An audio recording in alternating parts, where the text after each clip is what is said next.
Salam sejahtera, salam Malaysia Madani. Selamat datang ke Pusat Sebaran Maklumat Nasional, Nadi Gunong, Bachok, Kelantan, Malaysia.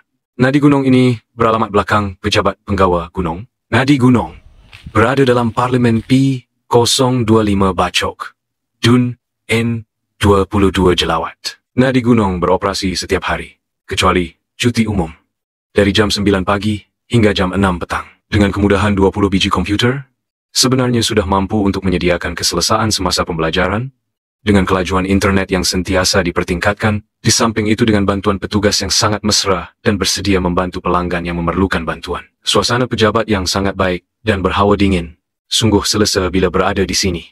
Pelbagai kelas dan program sudah diatur mengikut jadual yang telah ditetapkan. Peserta boleh memilih mana-mana program yang mereka sukai. Bahkan, setiap kelas adalah percuma. Komuniti yang tidak merebut peluang ini sangatlah rugi. Pusat Sebaran Maklumat Nasional, Nadi, merupakan salah satu inisiatif pemberian perkhidmatan sejagat, PPS, yang dilaksanakan oleh Suruhanjaya Komunikasi dan Multimedia Malaysia, MIKSI.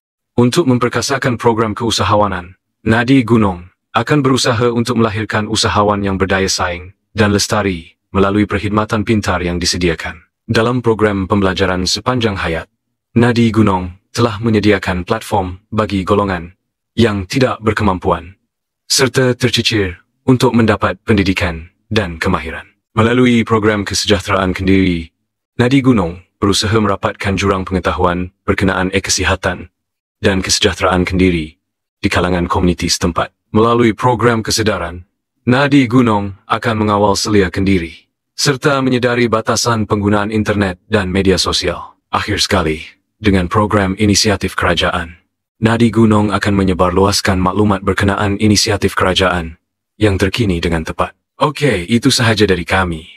Kami ucapkan selamat datang ke Nadi Gunong.